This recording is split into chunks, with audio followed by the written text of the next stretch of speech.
না, এবার আমি প্রেসিডেন্টের সাথে আলাপ করি না। আমি শুধু আপনার নিউজই দেখলাম, একটু ফলো করছি, কারণ দেশে অনেক চেঞ্জ হয়ে গেছে। বাট এবার আমি কোনো আমি আলাপ করছি না প্রেসিডেন্টের সাথে।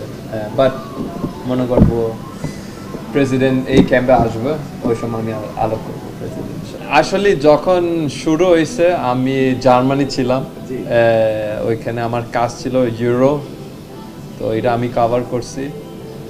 তারপরে আমার কাজিনটা, ওরা যারা বাংলাদেশে থাকে, তা আমাকে বলছে তুমি কিছু বলে না কেন।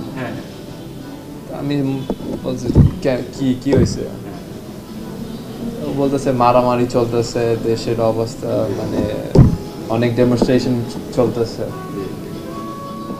তারপরে আমি মনে করছি এটা স্টুডেন্টে। তারপরে আবার বলছে তুমি কিছু বলো, দেখো। তা আমি বলছি আমাকে বিষয় একটু ভালো মতন জানাও। তারপরে আমি শুনলাম, আর তারপরে আমি দেখছি আমার কাজিনের ফ্রেন্ড উনি মারা গেছে। তারপরে আমি একটু কথা বলছি। যেমন নতুন বাংলাদেশের ফুটবলটাকে কেমন দেখতে চান, আপনার চাওয়াগুলো কি? সবাই আসলে নতুন বাংলাদেশের স্বপ্ন দেখেন, ফুটবলটাকে কেমন দেখতে চান আপনি অ্যাজ এ ক্যাপ্টেন, দীর্ঘদিন সার্ভিস দিয়েছেন? ফুটবল আমি অলওয়েজ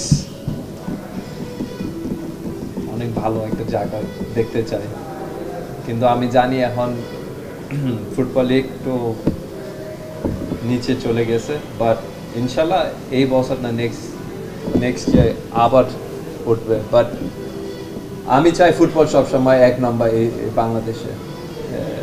অন্য স্পোর্ট ঠিক আছে, ক্রিকেট আছে, আর কি আছে, আর্চারি আছে, রানিং আছে, বাট আমি চাই ফুটবল এক নম্বর।